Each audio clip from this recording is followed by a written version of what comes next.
Aloha and welcome to Connection to the Cosmos with your host, me, Dr. Lisa Thompson, where I have out of this world conversations with extraordinary people.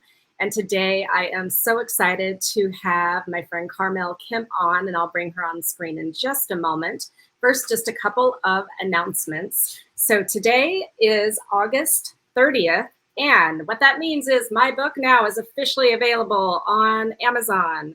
So for the next 5 days, I have a free Kindle download. So I want this message out to the world. So please go to Amazon Connection to the Cosmos and get your free copy. Or if you like print copy, you can buy that there too. And if you're visiting Hawaii, come see me on one of my Big Island UFO tours. Okay, we're now going to bring Carmelle on. And hi, Carmelle. So good to have you here. Hey, Lisa. I'm thrilled and very grateful. Thank you so much for having me. So for those who don't know you, let me tell them all about your amazingness. So Carmelle Kemp is a spiritual mentor and shaman who offers a multi-modality approach to healing, awakening, and expanding consciousness. In her childhood years as a young empath, she was unable to make sense of her abilities. And like most young intuitives connected to spirit, she buried her gifts below the pain and suffering she experienced at the hands of an abusive mother and the strangers of sexual abuse. Over a decade ago, and after carrying the heavy baggage of her past, Carmelle knew that something had to change.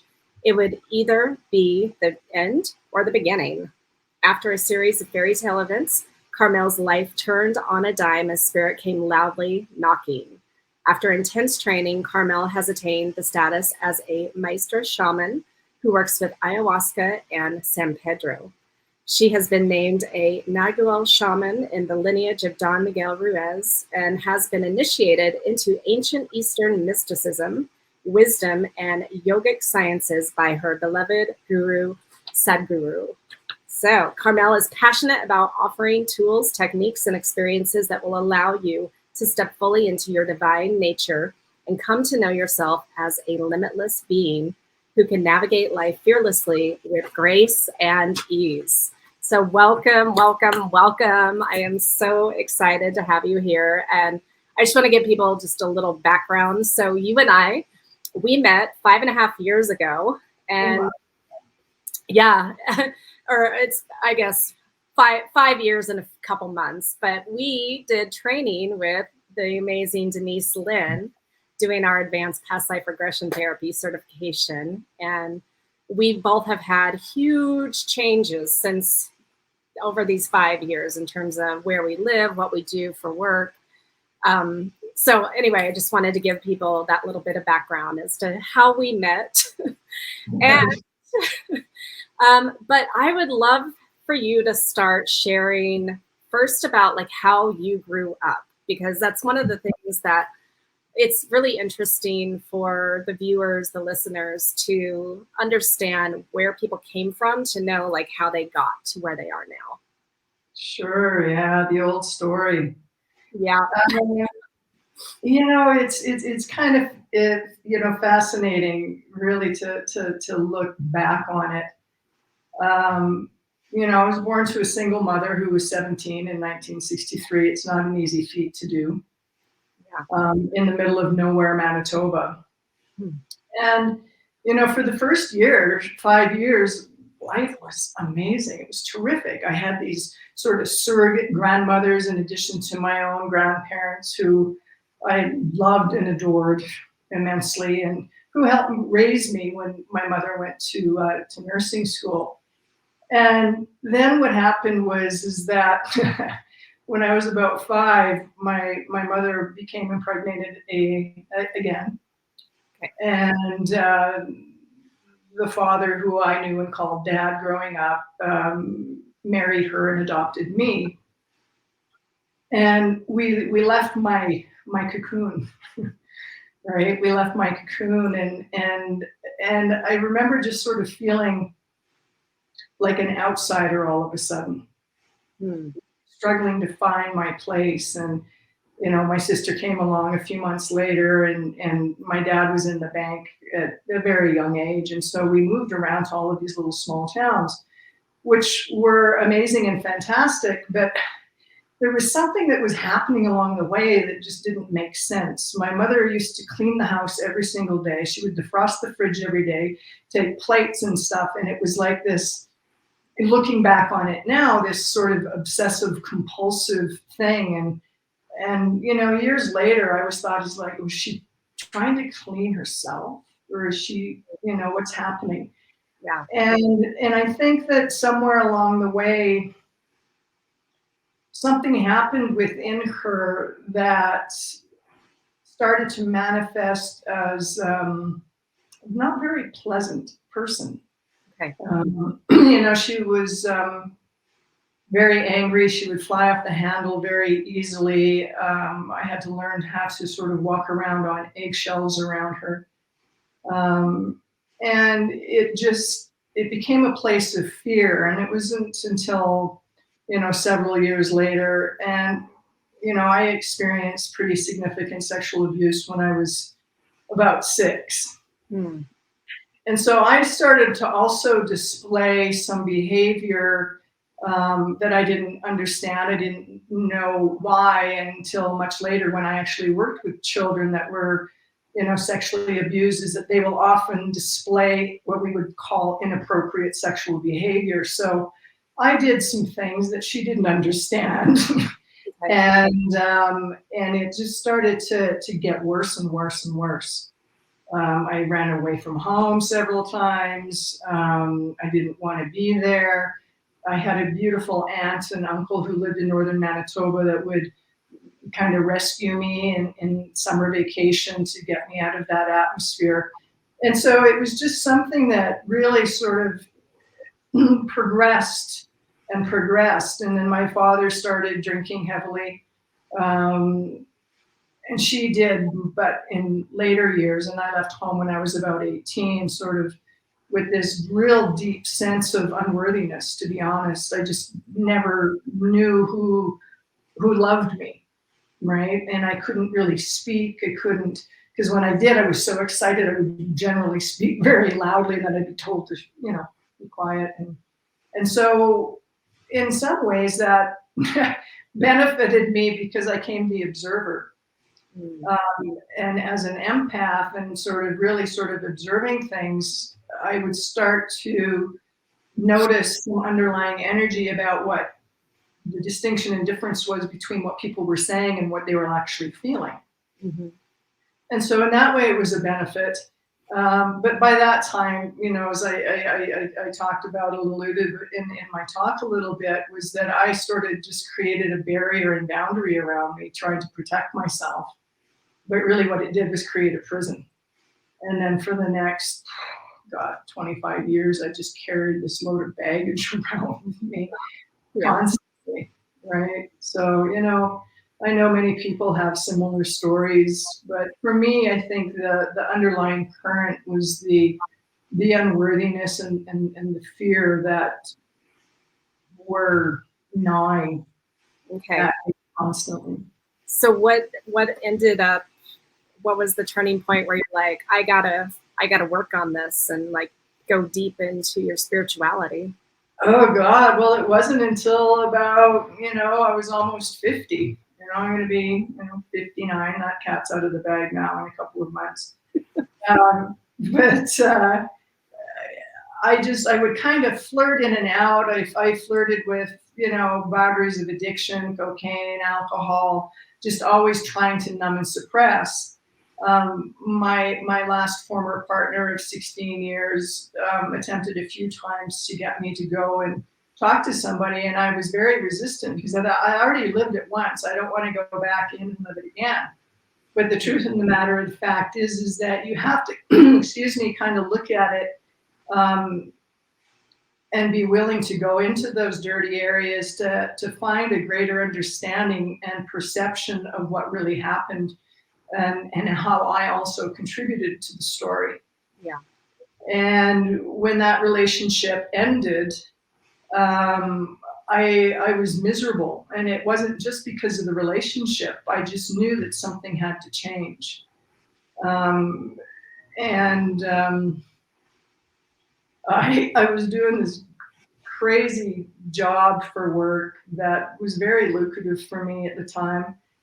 And this fellow was having an afternoon get together, and a friend of mine said, well, let's go. And I was like, no, I'm just not fit for human consumption. I just don't want to do it. And he always had really interesting people at these parties, and there was an intuitive, she's a medium, a psychic, a healer.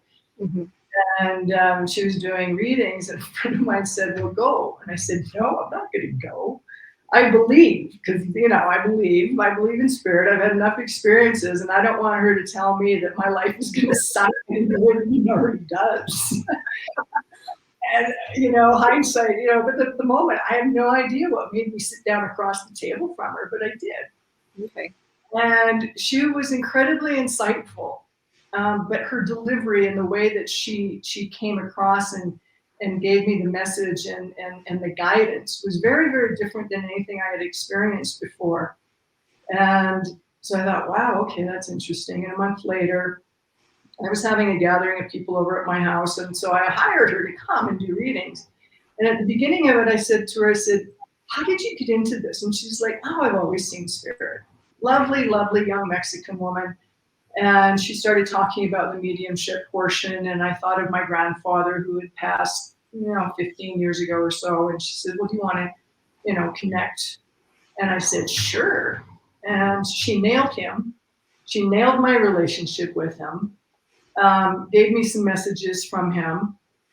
My friends came, they were blown away. And so a few days later, it was Pride weekend, so we partied and everything was great. And then came Monday, it was like I was miserable again. And I literally sent her an email and said, help, I'm a mess. Mm. And I was on her table in 2 days. And 2 days after that, I was a completely different human being. She moved energy, cleared up boundaries. And I went and I continually saw her and I went, okay, I get it. But how? Because I knew that I had something going on here that I didn't understand, because I had experiences when I was a child that I couldn't talk to anybody about.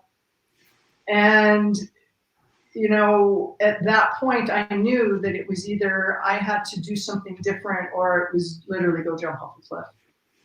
Because I just couldn't deal with it anymore. It was just so tangled. It was like this big ball of yarn that was twisted and turned and had so many knots in it. And from that moment on, I dove in. I dove in 24/7. And as I did that, my abilities started to open up. But I also knew that I had to get out of the negative loop. Mm.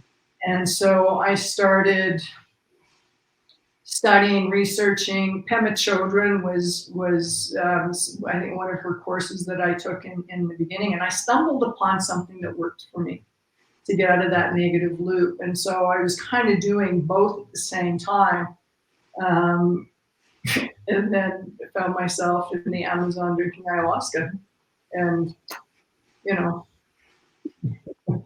here I am. Okay, well, so you transitioned from living in Canada to now you actually live in Peru. Yeah. And you lead ceremonies with ayahuasca and San Pedro. Yeah. And so for those who aren't familiar with those medicines, can you just explain the difference between them and what it actually does? Sure, absolutely. Ayahuasca is referred to as grandmother medicine. It's a vine. It's referred to, ayahuasca really means the vine of the soul. And it is a tremendous, tremendous healer. What we call the ayahuasca brew is primarily made up of two main ingredients, the ayahuasca vine and a plant, a shrub, the leaf from it called chacruna. Ayahuasca in and of itself doesn't really contain much DMT. It's the chacruna that does, which opens up the vision space. So what happens is that it's kind of a multifaceted approach, because the ayahuasca in and of itself is what we would call the mother healer. she can get in there and uncross and untangle energy. It's also known as a purga, which is why, probably if some people have heard of ayahuasca, they're a lot of the times afraid of vomiting, diarrhea, laughing, crying. Yeah. I was telling you about my husband's big fear of pooping his pants. Yeah. Where to do it. Yeah, been there. So because when we untangle that energy has to go somewhere. It has to be released somewhere. And this is the purga effect of ayahuasca. And she's a tremendous teacher. So through the vision space, she can show you, teach you. And a lot of the times what a lot of people will see, and from my own experience, is that in the beginning, you just see the projection of your own bullshit. Your fears that can show up. Like it was amazing. My first and only fear the first time I ever drank ayahuasca was that nothing was going to happen. And so I was waiting, and it can take 30 to 40 minutes. And I could hear other people having experience, and I'm like, okay, what's happening? And then all of a sudden, boom. And I'll never forget the first vision that I saw was of this beautiful, huge psychedelic octopus. Cool. And then it kept going. I saw these monkeys on a fence that were laughing at me and pointing fingers, and I understood what it meant. We don't want to be vulnerable. It's like we don't want to show. We don't want other people to judge us and to laugh at us. And so in those moments, she was showing me my own stuff that was coming out, and I had done, I think, enough work before I had gotten down there that when I would see the monkeys, I would look at them and I would understand what was happening and then go, I don't care, I love you. And they would disappear. Yeah.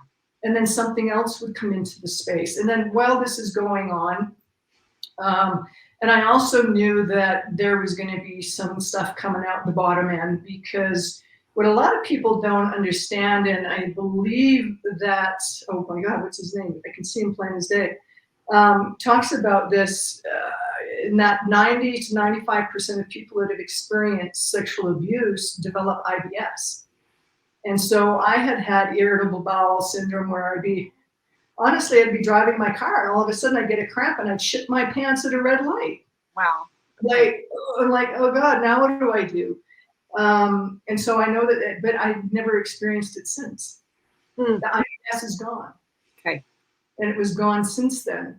And so it's, she's a teacher, and I don't want people to understand or think there's a lot of healing on the energetic, physical body level, and mental level, psychological level that happens. But it's not like the Matrix where you have the red pill or the blue pill. Plant medicine is really the beginning of the work in a lot of ways, right? Because she'll help you untangle the energy, teach you, show you, and then it's your job to go and not get tangled up again. Right? Well, as with any kind of healing that people do, that the body can heal itself, but then it's their job to stay out of maybe the mindset environment that creates that illness. Yeah, and it was I think it was my second or third night, and I sobbed for 2.5 hours.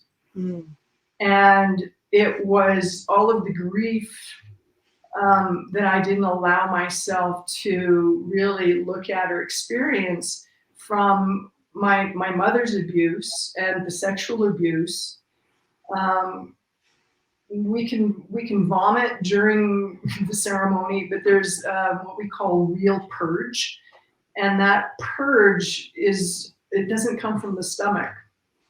And I released this night, and one of the assistants came over to ask me or to help me, and I said, "What the hell was that? It didn't come from my stomach," and it was like this different texture and feeling. I said, it didn't come from my stomach. And she just looked at me and she said it was energy. And I was like, oh my God, that is so cool. And I just I was exhausted. All right. And so the medicine, and I don't want to scare people because it's people don't want to do that in front of other people, but there's no ego left after the end of the diet. we can start to be real and vulnerable with each other. We can start to learn. We can start to look at things in a different way and understand where we've contributed to our own story and kept that storyline running. Mm-hmm. Once you drink plant medicine, what a lot of people don't understand is that that spirit, and there's more than one, there's hundreds if not thousands, that and the head medicine is who we make our relationship with, the head medicine spirit, because there's a hierarchy with each and every plant. And so we make our relationship with the head medicine spirit because it keeps the other ones that are not so benevolent, believe it or not, out of the way. Okay. And we work with the head medicine spirit. But you have that as a new spirit guide for the rest of your life unless you ask it to leave. And so you can work with it continually. If you're having struggles or obstacles or challenges come up, you can just simply sit and call in the spirit of the medicine to come and help and give you guidance and help you get through it. I've worked with medicine to manifest what a lot of people would call miracles. And it's just an absolutely beautiful thing. She's very gentle. She's very loving. She can be very firm. But she'll meet you. And she'll meet you where you're at. You can't peel the whole onion on in one night. So she'll know what you can handle and what you can't at that specific time. Yeah. And then we can get into San Pedro, which is a cactus. Its active ingredient is the same as peyote, which is mescaline, but it's a very, very different medicine to peyote. Peyote I found to be a little bit more straightforward and in your face. Okay. San Pedro is known as grandfather medicine. And incredibly, incredibly loving medicine. It's known as heart-opening medicine. It was named after San Pedro is St. Peter. It's Wachuma in Quechua, the original language or indigenous language here in Peru. That really helps you open up your heart. Mm-hmm. Anything out of the way. And so that you can see the inclusivity of everything that is around you. It's beautiful to connect to the self inwardly, what's there, the essence of what that is, to the mountains. We do that during the day. It's a much more gentle, it's just more what we call social medicine, where, you know, after we ingest the San Pedro, we'll do what we call the Icaro, which are basically invocations and instructions to the medicine that are taught to us by the medicine, to come and start the ceremony. And then after that, you can get up, you can have some tea. We generally will go for a hike in nature, be near water, trees, flowers, plants, and just include that as a part of yourself and understand that there is no separation. This is not me, it's mine. Mm-hmm. Right? This is a heap of information and food that has been gathered over time, and what we gather can never be us, but it can be ours, and the same with the mind. Yeah. And so it can teach us in many different ways that we are the cosmos. We are Pachamama. Pachamama does not just mean earth. It means actually Mother Cosmos. Huayracocha is Father Cosmos, which could be related very much to Shiva Shakti principle. Yeah. So when people come to you, do they typically just choose one of the plant medicines, or do they do both, or how do you work with people? Well, typically I'll have a couple of set retreats throughout the year that will either be to San Pedro, to Ayahuasca, with the option of you to add on to either of those at the front or the back end. I also offer private and small group ceremonies based on your specific schedule and what plant medicine and how many ceremonies that you want to do. I had a retreat here in May where we did 4 San Pedro ceremonies with a day off in between second and third day, and then we had 3 days off, and then we did 2 ayahuasca ceremonies. So it's very, very flexible, mm-hmm. because I understand that, you know, people have certain ideas about what they want to experience. Not a lot of people know about San Pedro. It's not really a lesser medicine in terms of teaching. It's just a completely different experience. San Pedro is a 12-hour ceremony, it lasts that long. Okay. You know, we ingest the medicine at 8 o'clock in the morning, and it can take about 3 hours for it to come into its peak and stay in that peak for about 4 hours until it starts to ebb and wane off again, which is why, you know, what we call sometimes mountain shamanism, where we'll go and we'll hike, we'll go sit by the river, connect to the apu, which here are referred to as mountain deities or mountain spirits. So yeah, there's just a whole bunch, and I'm, you know, because of my primarily my background started with ayahuasca, and then it's come into the San Pedro. Being here in the Sacred Valley, I'm learning more about San Pedro and also about the Andes, and the original Quechua people before the Spanish came in and, you know, did what they did with their conquest. There's the Quechua people. There's also people that are from Queros. They're known as the Quero, and they're the Paco Andina shamans. And they're referred to as the wisdom keepers. And so when the Spanish came, they fled high up into the mountains where they knew the Spanish wouldn't come, so that they could retain that wisdom and that knowledge and what they refer to as cosmovision in their shamanic lineage. And so I've had the opportunity to start to learn about that aspect of Andean shamanism and the Paco. Which is, I'd love to know more about that. Can you explain the difference between it and the shamanism that you have been practicing? Well, because originally with the ayahuasca, it's a very intense medicine. And it requires a tremendous amount of focus and attention, especially in the beginning when you're learning, because you have to really focus solely on the spirit of the medicine and invoke that medicine through the ikaro, which are technically sung, but they're not songs. Okay. Which invokes the medicine in a certain way. Everything, every plant, every animal, spirit has an ikaro, and you can ask it to teach you. But in order to do so, you have to have tremendous focus and attention on that. So really in the early days, the training is on developing that focus and attention, because if I'm in a ceremony leading that as a shaman and I'm not focused, there's a whole lot of stuff that can go sideways, especially with ayahuasca. What I'm learning about the Paco Andina is that their relationship is more with the land, with the apu, with Pachamama, with the coca leaf. They chew and eat a lot of coca, and coca madre is, and I'm building my relationship with her, helps you sort of attain and tap into that other cosmovision of the moon, of the sun, of water, of the stars, of the apu, and the connection. They will do amazing ceremonies where they'll go up and they'll do what we call a despacho, which is dispelling sort of negative energy in the land and asking for protection and nurturing from the apu.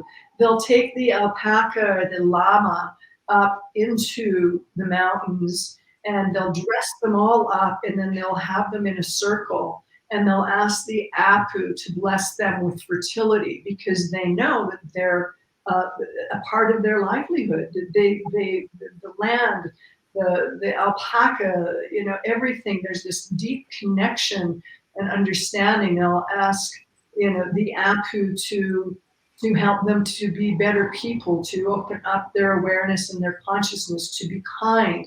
And so this is what the focus is, and this is how the healing comes through that way. With the plant medicine, you're ingesting, you know, a brew, a medicine, and then we invoke it in a different way. So they're very different in that way.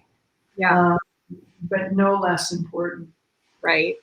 Well, this beautiful explanation. So Okay, so ayahuasca basically is really to get into the deep shadow work, essentially, like fears and untangling stuck energy. Yeah, it'll release some stuff, and there's stuff that happens in ceremony that doesn't make sense. The mind can't grasp it. But there's a deeper knowing and understanding that something incredibly profound has just happened. Trying to make sense of every vision that you have is never going to happen, because once you try to do that, you engage the intellect, and the intellect can never know anything. It only cuts things apart. Yeah. So you just have to receive. Mm-hmm. I still will get something from my very first dieta. Okay. A lot of it was geometric patterns that I perceived in some ways as downloads or remembering, but not really knowing what that was. Mm-hmm. I just knew that it was significant. And so we just have to allow that, because as soon as we start to latch onto something, what we do is it would create a story around it.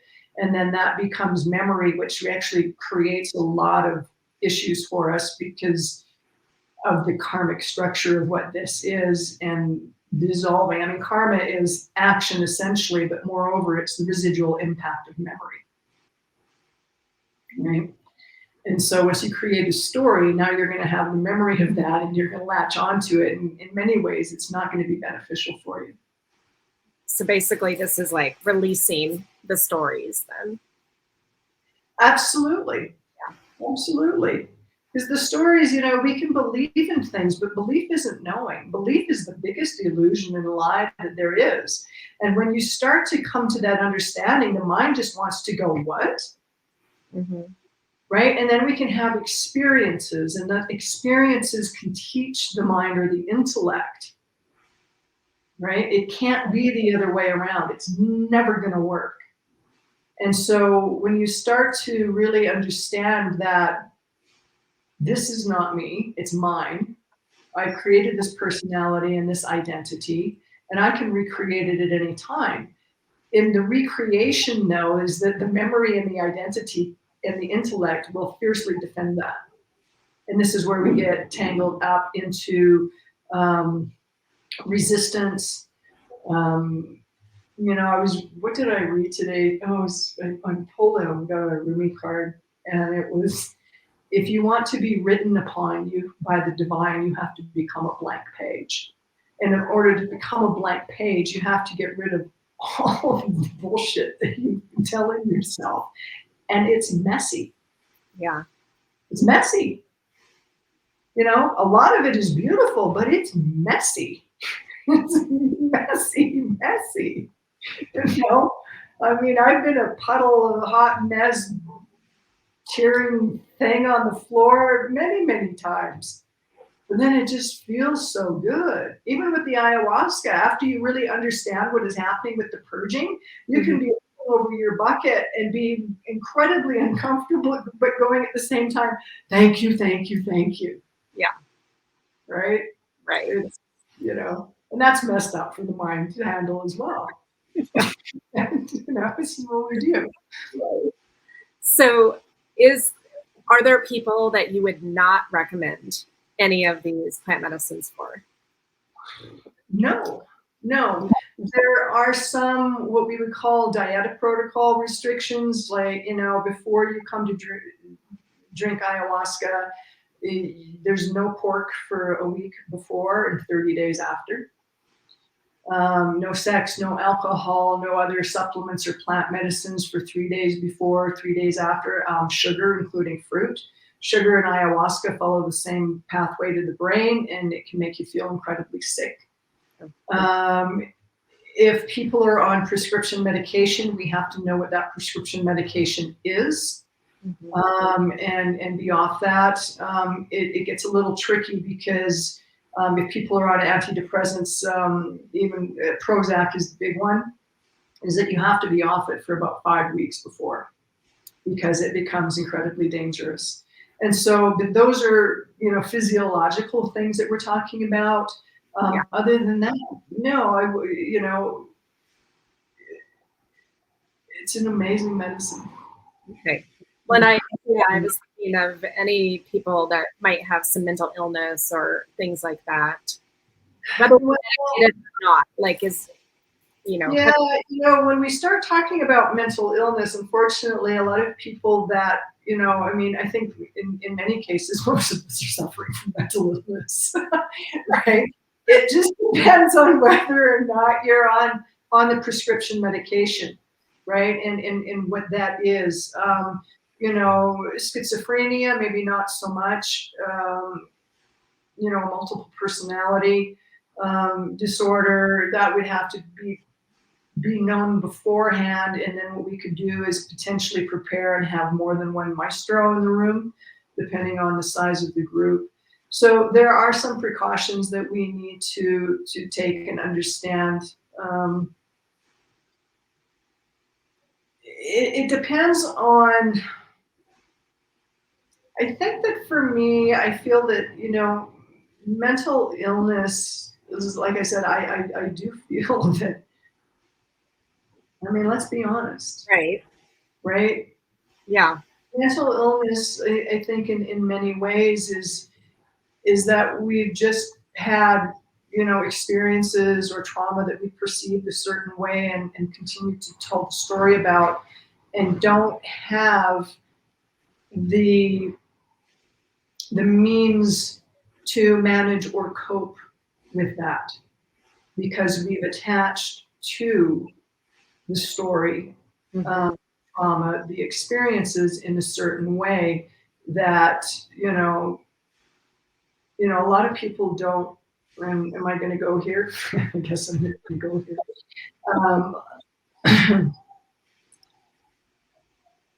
I probably, at some point in my life, had I gone to see a doctor or someone, probably would have told me that I had PTSD. Yeah. I've worked with people that have come to me that have been diagnosed with having PTSD, and I say to them, the first thing I want you to do is stop telling yourself that you have PTSD.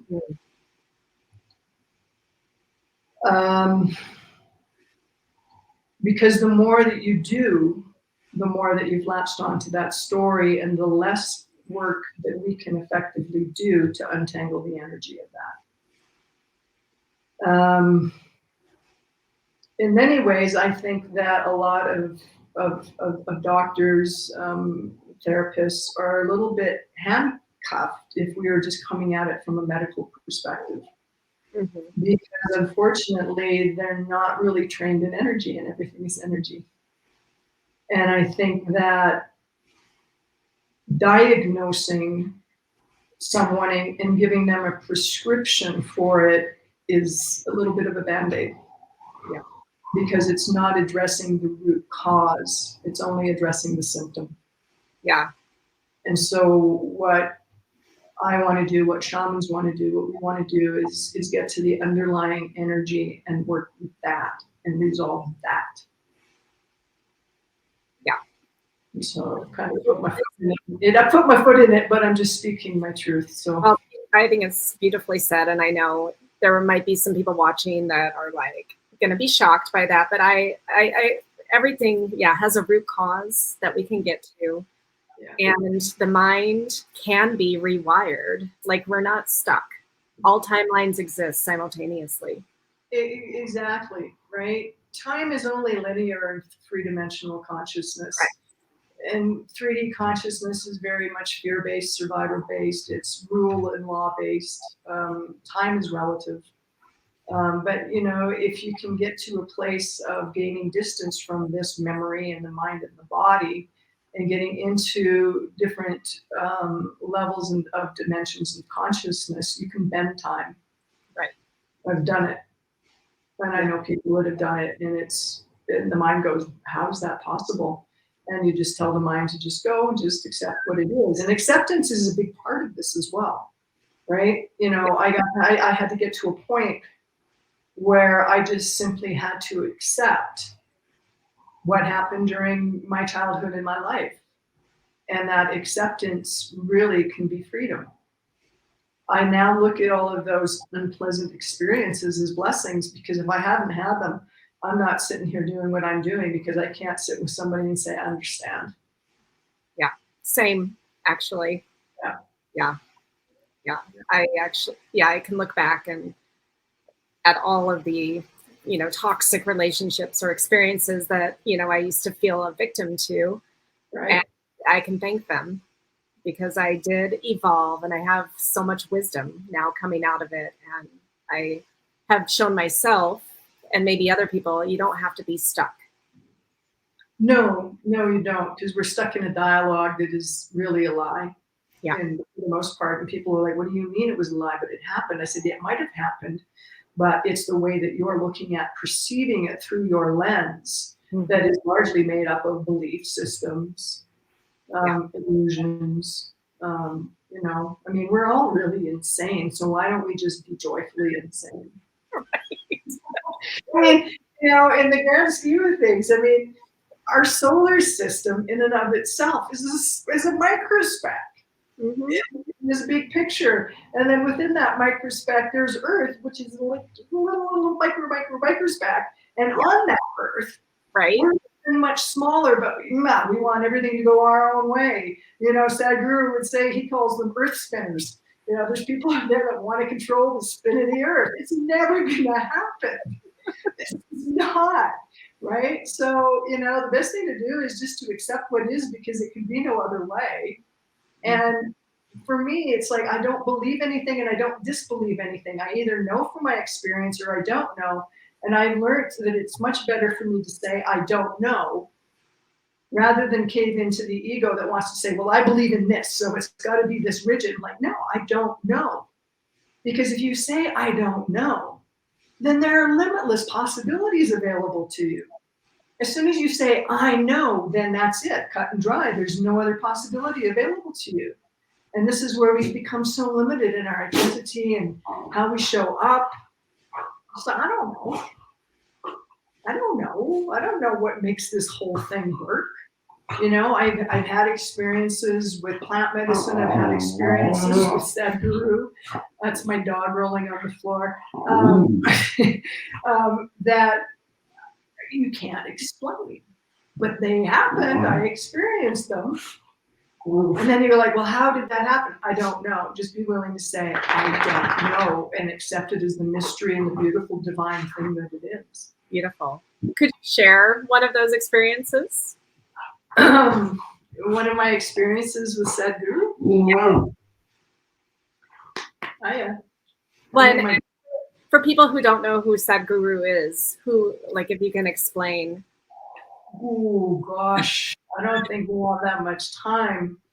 The short sort of version of it is that he is an enlightened master, mystic, yogi, guru walking the planet this very moment. The likes of Yogananda, Jesus, Buddha.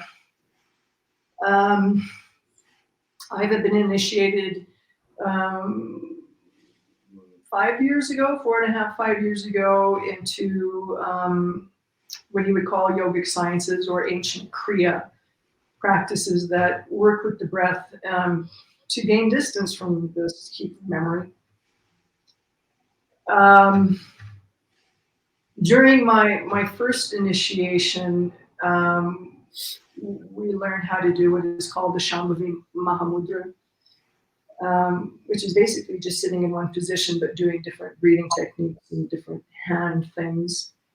And when you become initiated by him, from what I understand subsequent to that, is that he's consecrated me.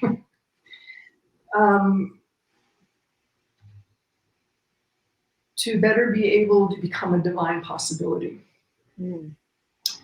And on the initiation day, we did this twice, but in the afternoon, when we finished the Shambhavi Mahamudra and were initiated by him energetically, my vision space, I mean, this is without medicine. I mean, I can see and perceive things, but it was just like there was this light. And I was surrounded by celestial beings or ascended masters, and really there's only one guru, right? It's a presence. And my body just uncontrollably started to shift and move, and tears came. It was like I was completely blissful, but with this enormous amount of energy moving my body in a way that I had never experienced before. And I still do that practice. I do 4 hours of sadhana a day. 4 hours, that's commitment. Okay. Because I know what is happening when I do that. I know the benefits of that. And if you want to explore, I would encourage everyone to Google.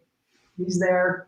There's videos and videos. He gives free meditations to do. Isha Kriya is free and available online. It takes you 17 minutes a day to do, and you just follow it and do it. And there's things that happen.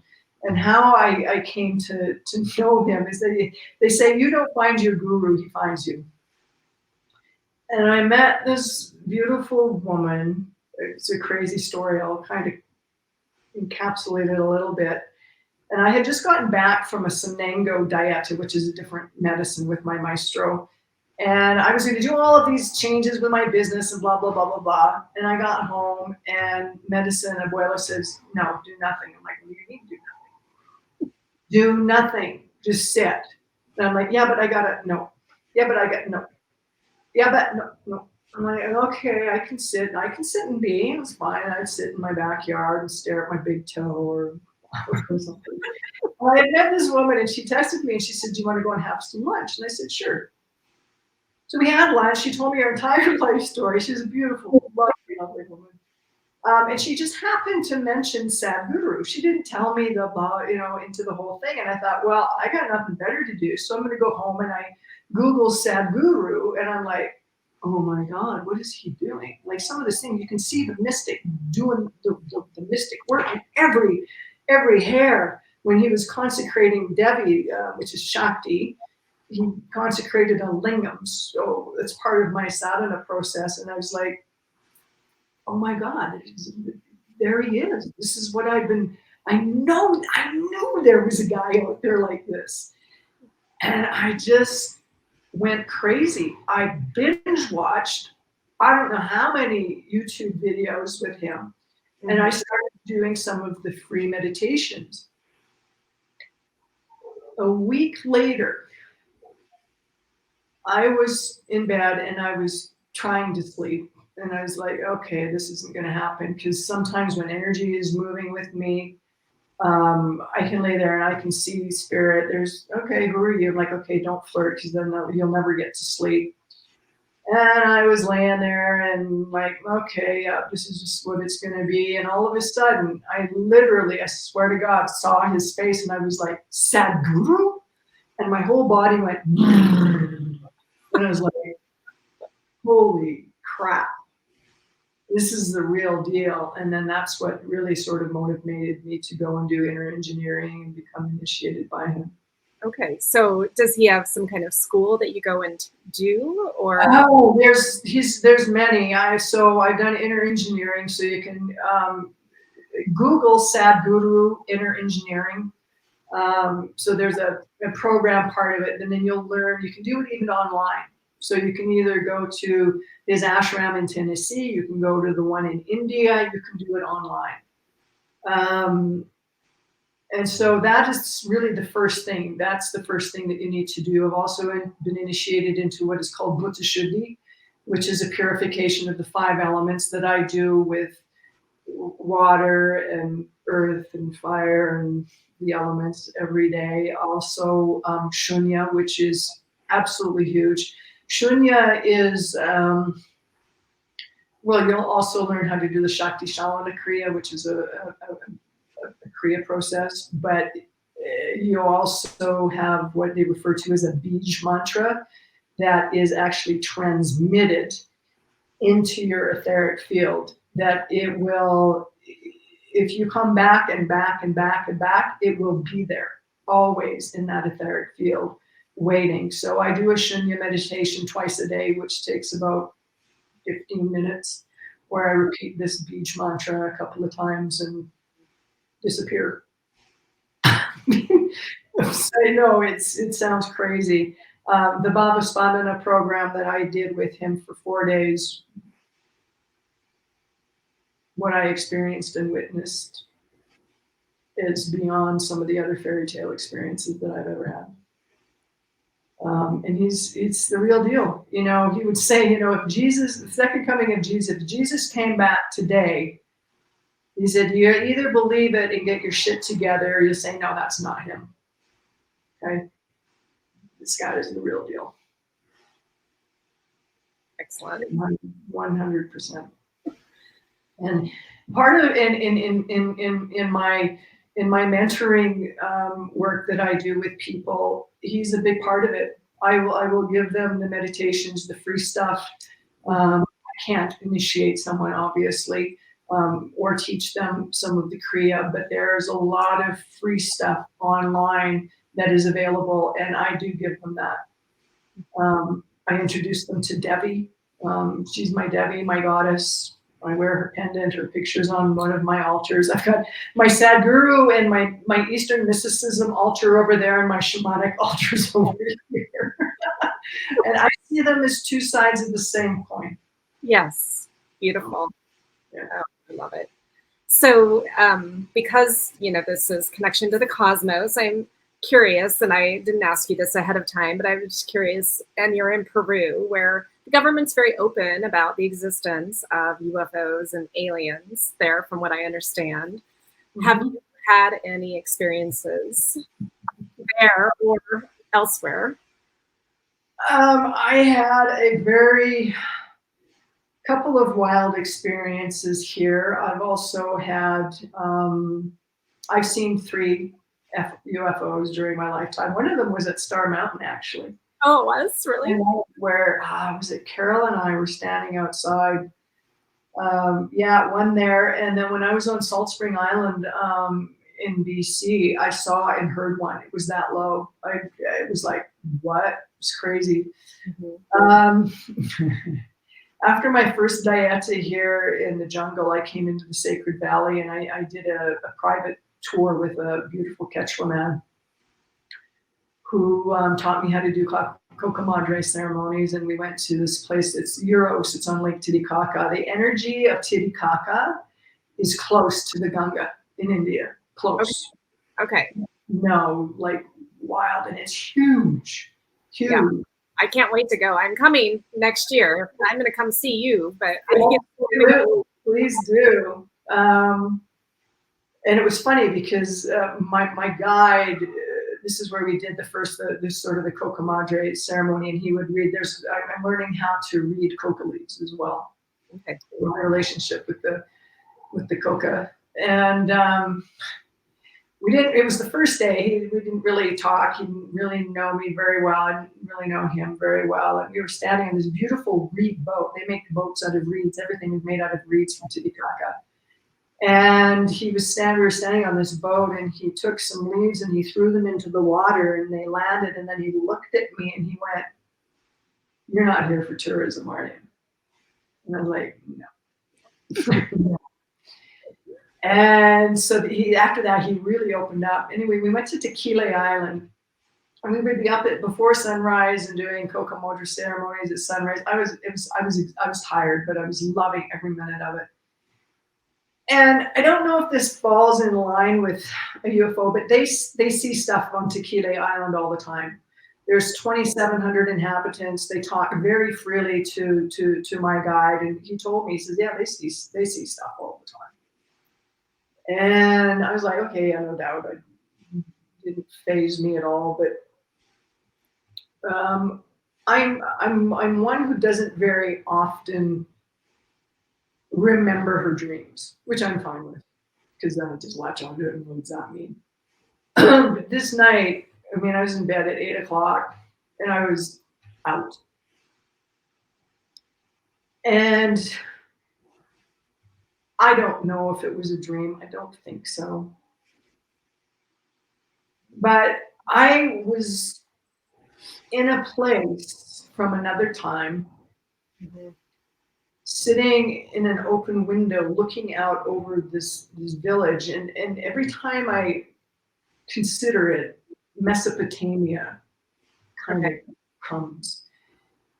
And I was sitting in this window, and it was like I could feel the breeze on my face. I could smell everything. I could hear everything. I remembered what I was wearing. And I thought to myself, as myself was sitting there, I wonder if I'm dreaming right now. And I woke up and I was like, no, no, no, no, no, please. And I was like, okay, let's sleep. Back to wherever that was. I don't know, Lisa. I don't know. I don't know if I was transported somewhere else. I don't know. But it was so real. Like I am sitting here right now. Right now. Yeah. And yeah, I'll never ever forget it. Ever forget it. No idea what happened. But it did. It did. And the continuation of that was there's a place near Puno and Lake Titicaca called the Arumuru Gateway, which is insane. It's an outcropping of these big red rocks, and I was getting altitude sickness, and I'd forgotten that I had pills because you kind of lose your mind a little bit. You can't think clearly. Okay. And my guide said, do you want to get out? I know you're not feeling well, but you want to get out and walk to the gateway and connect to the land, or do you want us to just drive and you can get out? I'm like, I gotta walk. I gotta walk. So we got out. This walk turned out to be an hour and a half, and every step I took, I felt like I was going to pass out, and I just kept calling to my guides and my angels, is like, just get me through, just left, right, left, right, left, right. And I don't know. I thought in my mind for some reason that we still would have to drive to the gateway when we got there because I was so confused, kind of. But when we came down off of the outcropping and turned the corner, and you can't miss it, it looks like there's a person at a 45-degree angle on the top of it. And then there's this huge gate that, technically doesn't go anywhere, but they do refer to it as a portal. I was going to say, a portal. A portal. And I came down and rounded the corner, and I think that the look of astonishment on my face, Alejandro looked at me and I just burst into tears, and he just nodded. And I just burst into tears, and I couldn't stop. I was exhausted. I felt like crap. But here was this thing that was like one of the focal points of this trip for me. Yeah. And because he had taught me how to do the Coco Madre ceremony already, and it was funny because there was no one else there. It was just, I was all by myself. Okay. And so he says, this is what I want you to do. And so I did the Coco Madre ceremony, the wine to Pachamama, and then he wanted me to kneel in the gateway, and there's a round hole. Okay. In the middle of it. He said, I want you to kneel there, put your arms out here on the sides, and put your third eye on that little kind of indent hole. So I did that, and I'm still sobbing. And then I started laughing and sobbing at the same time because I thought, oh my God, how ridiculous I must look. And I'm like, Carmelle, there's no one else here. Who cares? Right? And so I'm in this doorway, and hearing is one of my least clairs, if you want to call it. Okay, yeah. But I'm kneeling there, and I'm starting to see kind of shapes and outlines, and I heard clearly 3 times, we are always here. We are always here. And so that made me cry even harder. So, The UFOs I've experienced, the mystical experiences that I've had are just, you can't. I had a wild experience on the Big Island, the Waipio Valley. But yeah, you just can't explain some of this stuff. You can't make it up. I mean, I couldn't make this up if I tried. Right? I know, I'm not that creative. Oh, come on now. I mean, I am creative, but like, yeah, I could never be a fiction writer because my mind doesn't work that way. Yeah. Yeah. Well, fantastic. So, okay. So I want to encourage people, go to Peru and go see Carmelle. I know I'm going to figure it out how to make it happen so that Skip and I can come to you either before or after the rest of the Peru trip. That would be amazing. Yeah. Amazing. You can meet Aya. Yeah. So sweet. Yeah, my little medicine dog. Beautiful. Medicine, this one. Yeah. So tell people how they can find you, how they can work with you, even if, like, do you only work with people in person or do you do any remote? No, a lot of my mentoring is online. Okay. Zoom, Google Meet. That's how I worked with most people. I've got clients, US, Canada, all over. And so, yeah, so we do that work, spiritual mentoring. We do one-on-one work, medicine retreats. Basically, it's not a cookie cutter because everybody is unique. So it's whatever you're working through and where you're at in a specific time. And I like, there's dialogue that happens, and sharing some of the wisdom and experiences that I've had. But I firmly believe that talk therapy doesn't really get anywhere. It's more for me about tools, techniques, and processes that you have to do. Yeah. There's no switch that's just going to magically go boom. There's work that needs to be done, but it's through the tools, techniques, and the processes that I give people to use and work with so that they can experience firsthand what is possible. And it can happen in a very short amount of time. And then that becomes the motivation to continue, which is why I do 4 hours of sadhana a day. People think I'm crazy. I'm up at 5:30 in the morning so that most of it is out of the way and done before, and so there's that aspect to it that is very much experiential. Mm-hmm. Start experiencing different dimensions, accessing different dimensions. It's like, the Devi Sadhana is free online. And, the divine feminine is not a concept or a principle. It's a dimension that you can tap into. And you can do that by doing the Devi Sadhana, which I give to people. They have to do it or they don't do it. A lot of people, I don't know if you've gotten this either, it's like, well, do you guarantee? I'm like, how the hell can I do that? I said, you have to do the work. How can I guarantee that you're going to do this? Right. I can't do that. Anybody that gives you a guarantee in this type of work is, I'm not going to go there, but yeah. So it's there's work that needs to be done, and you have to have the desire, the courage, and the willingness to do that and take that action. And I can give you the keys and show you the door, and give you the processes to do, and you can get there. Yeah.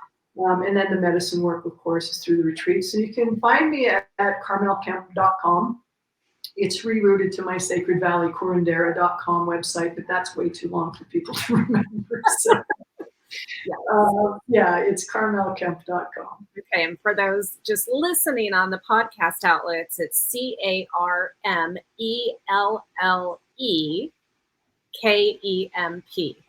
Yeah. .com. Yeah. Okay.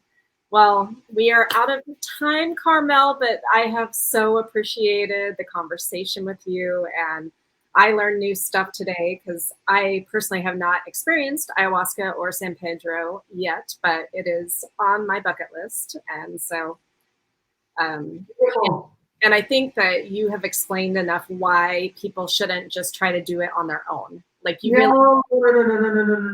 someone to really guide. Yeah. You know, especially with ayahuasca, there's so much that can go wrong. There's so much that can go wrong. You know, I know even, you know, and San Pedro is the same thing. And I know that a lot of people are doing what they would call self-guided psilocybin or mushroom ceremonies. Yeah. They're a little bit more forgiving because they're kind of like the grandkids. But when you really sort of take a look at it from this perspective, that it is then a self-guided journey, and you have to think about, well, which self is guiding this? Right? Yeah. So please, please, please, everyone, if you can, I know that, I mean, unless you're an absolute seasoned traveler, self-guided journeys and ceremonies with plant medicine is very, very perilous. Yeah. Well, and, you know, I would say there are a lot of people who do this kind of work, but they're not all created equal. So, like, No. I feel like I could trust myself with you. And so for people who are considering this, just make sure that you understand who you are going to be working with. Yeah, especially with ayahuasca, it's, yeah, you do need a formally trained shaman to be serving and guiding that ceremony. Yeah. Okay, well, thank you again so much. And for those of you watching or listening, thank you for being here. And I will see you next time. Aloha. Thank you, love.